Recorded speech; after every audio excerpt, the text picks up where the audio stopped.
সব আন্দোলনের জন্যই আলাদা করে মোটিভেশন লাগে, নির্দেশ লাগে। এবারের এই ঘসিটি বেগম ফ্যাসিবাদী সরকারের বিরুদ্ধে আন্দোলন করার ক্ষেত্রে কারোর নির্দেশের প্রয়োজন হয় নাই। নিজ দায়িত্বে মায়েরা, ইয়াং মায়েরা বাচ্চা কোলে নিয়ে এক ব্যাগ খাবার নিয়ে ছাত্রদের জন্য রাজপথে নেমে গেছে, বাপেরা নেমে গেছে, শিক্ষক নেমেছে, ছাত্র নেমেছে, ছাত্রী নেমেছে, রিক্সাওয়ালা নেমেছে, শ্রমিক নেমেছে। সকল শ্রেণী পেশার মানুষ নিজ দায়িত্বে জাতিকে মুক্ত করার জন্য এই লড়াই সংগ্রামে অগ্রসর হয়েছে।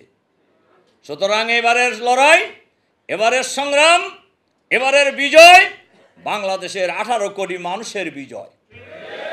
তার কারণ এই আন্দোলনে সবাই অংশগ্রহণ করেছেন, সবাই অংশগ্রহণ করেছেন। কাজেই যে পরিবর্তন হয়েছে, এই পরিবর্তনের দাবিদার 18 কোটি মানুষ। সম্মানিত সংগ্রামী ভাই এবং বন্ধুগণ, যারা এই এতদিন ক্ষমতায় ছিলেন তারা দুর্নীতি করে দেশের অর্থনীতিকে ফোকলা করে দিয়েছিল। আমাদের দামি প্রধানমন্ত্রী উনি মস্কারি করে, জাতির সাথে মস্কারি করতে করতে ওনার অভ্যাস হয়ে গেছিল মস্কারি করা। উনি কয়েকদিন আগেই বললেন যে আমার বাসার পিয়নেরও কত 400 কোটি টাকা মালিক, হেলিকপ্টার ছাড়া চলে না। আমি অনেকগুলি মিটিংয়ে বলছি যে বাসার চাকরের 400 কোটি টাকা চুরি করছে চাকর, তাহলে মালিক কি পরিমাণ চুরি করছে আপনি এখন বলবেন। আবার এটা বলছে কিন্তু উনি বুক ফুলায়া, মানে খেয়াল করে দেখছেন কি না, মানে জাতির সাথে তামাশা আর কি। সুতরাং এই দামি প্রধানমন্ত্রীর সাথে রিলেটেড যত নেতা নেত্রী কর্মী আছে, যত চাটুকার আছে, সবাই এই দেশের সম্পদ নিয়ে লুটপাট করেছে এবং বিদেশে পাচার করেছে। আমরা আজকের এই সম্মেলনে বর্তমান অন্তর্বর্তীকালীন সরকারের কাছে আহ্বান জানাবো, এই সকলকেই বিচারের আওতায় নিয়ে আসতে হবে, পাচারকৃত টাকা ফেরত আনতে হবে। বেগম খালেদা জিয়াকে যদি এক অ্যাকাউন্টের টাকা আর এক অ্যাকাউন্টে মাত্র 2 কোটি টাকা সরানোর জন্য 10 বছরের জেল হয়, তাহলে দামি প্রধানমন্ত্রী হাসিনার কত হাজার বছর জেল হলে তার শাস্তি যথার্থ হবে এই দেশের মানুষরা বিবেচনা করবে। সম্মানিত ভাই এবং বন্ধুগণ, কাজেই বিচার ব্যবস্থাকে কিভাবে তারা সাজাইছিল আপনারা দেখছেন। লাঠিয়ালদেরকে সুপ্রিম কোর্টের সর্বোচ্চ বিচারালয়ের বিচারপতি বানিয়েছিলেন। এই যে যারা পদত্যাগ করলেন, প্রত্যেকটা লোকের ছাত্র জীবনের পরিচয় নেন, এই বিচারপতি হওয়ার আগের পরিচয় নেন। প্রত্যেক বিচারপতি ছিলেন লাঠিয়াল। আপনি খবর নেন সবার। বাংলাদেশের ইতিহাসে এমনকি শেখ মুজিবের আমলেও এইরকম লাঠিয়াল ডাকছে সুপ্রিম কোর্টের বিচারপতি। এই সব কিছু উনি করছিলেন কি জন্য? ক্ষমতায় থাকার জন্য। মৌলানা মওদুদি উনি বলছিলেন, সকল যুগেই স্বৈরাচারী সরকাররা পতন ঠেকানোর জন্য সকল রাস্তা বন্ধ করে, কিন্তু যে রাস্তা দিয়ে পতন হয় সেই রাস্তা বন্ধ করতে পারে না। এবার সব করছিলেন, কিন্তু শেষ রক্ষা হয়েছে? শেষ রক্ষা হয় নাই। এজন্য আমি আপনাদেরকে এই কথাগুলি বললাম এই কারণেই, আমাদের দেশ মুক্ত হয়েছে, পরিবর্তন হয়েছে, কিন্তু আমাদের কাজ এখানেই শেষ নয়। আমরা বাংলাদেশকে আগামী দিনে একটি সন্ত্রাস মুক্ত বাংলাদেশ হিসেবে গড়ে তুলতে চাই। আমরা একটা দুর্নীতি মুক্ত বাংলাদেশ গড়ে তুলতে চাই।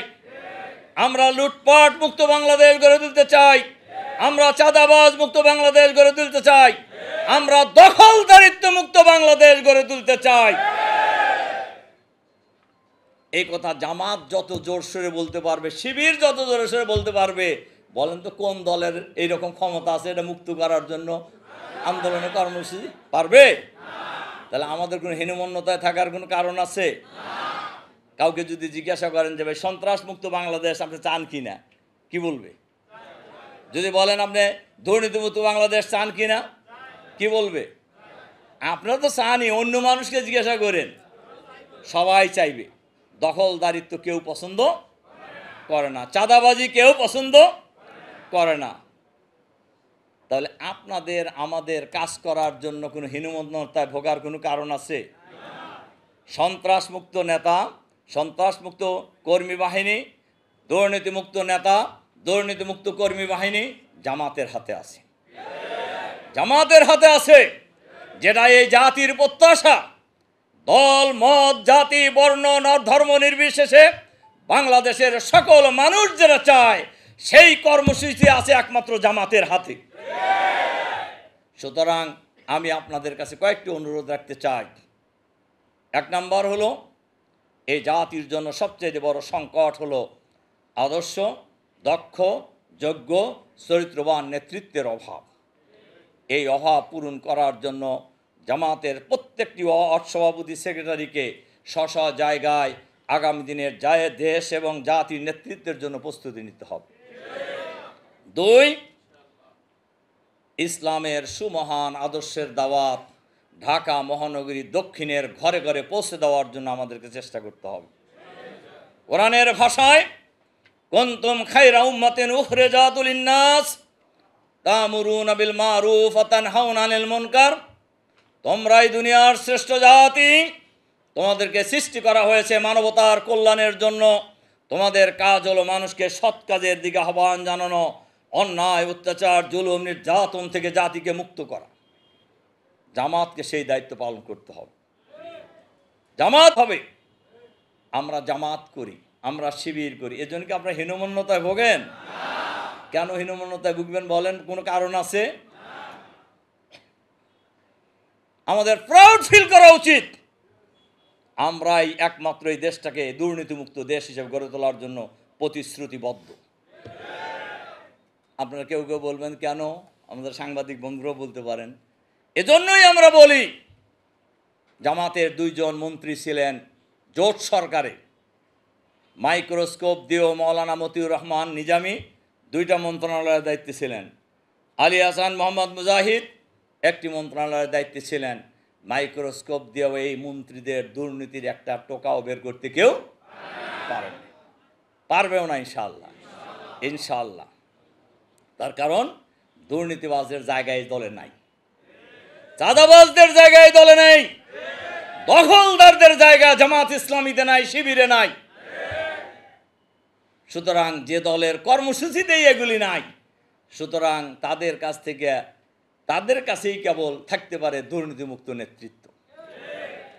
এজন্য আমাদের দায়িত্ব হলে কথাগুলি বাংলাদেশের সকল মানুষের কাছে পৌঁছে দাও। জামাত সম্পর্কে একটা ধারণা আছে, জামাত ক্ষমতায় গেলে মহিলাদের কি হবে। জামাত সম্পর্কে ধারণা আছে সবার হাত কেটে দেওয়া হবে। একদম ভুল ধারণা, সব এটা মিথ্যা প্রচারণা।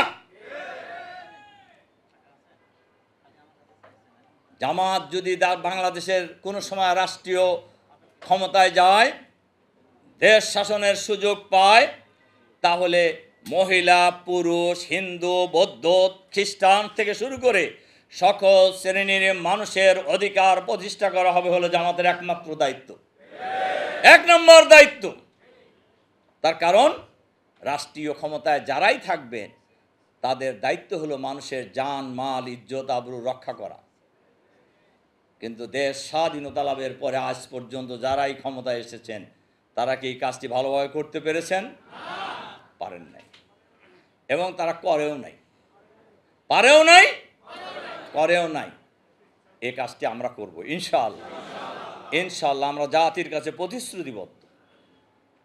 এজন্য ইসলামের সুমহান আদর্শের দাওয়াত, ওয়েলফেয়ার স্টেটের দাওয়াত মানুষের ঘরে ঘরে পৌঁছে দিতে হবে। এটি কল্যাণমূলক রাষ্ট্রের দাওয়াত মানুষের ঘরে ঘরে পৌঁছে দিতে হবে। আর আমরা এই মহানগরীর প্রতিটি ওয়ার্ড, প্রতিটি পাড়া, প্রতিটি মহল্লা, প্রতিটি এলাকায় আমরা জামাত ইসলামী সংগঠন গড়ে তোলার জন্য আমরা চেষ্টা করব ইনশাআল্লাহ। জনগণকে সংগঠিত করার চেষ্টা করব আমরা ইনশাআল্লাহ। কেন চেষ্টা করতে হবে? এটা কার নির্দেশ? ওয়াতাসিমু বিহাবলিল্লাহি জামিয়া ওয়ালা তাফাররাকু। মুসলমানদেরকে সংগঠিত থাকতে হবে, সংঘবদ্ধ থাকতে হবে। এই নির্দেশ কে দিয়েছেন? আল্লাহ দিয়েছেন। সুতরাং আমরা এই কাজটা আমরা করব ইনশাআল্লাহ, যাতে করে ঢাকা মহানগরী দক্ষিণের পাড়ায় পাড়ায়, মহল্লায় মহল্লায়, এলাকায় এলাকায় আমরা জামাত ইসলামী সংগঠন গড়ে তোলার জন্য আমরা চেষ্টা করে যাব ইনশাআল্লাহ। 3 নম্বর কথা যেটা আমি বলতে চাই,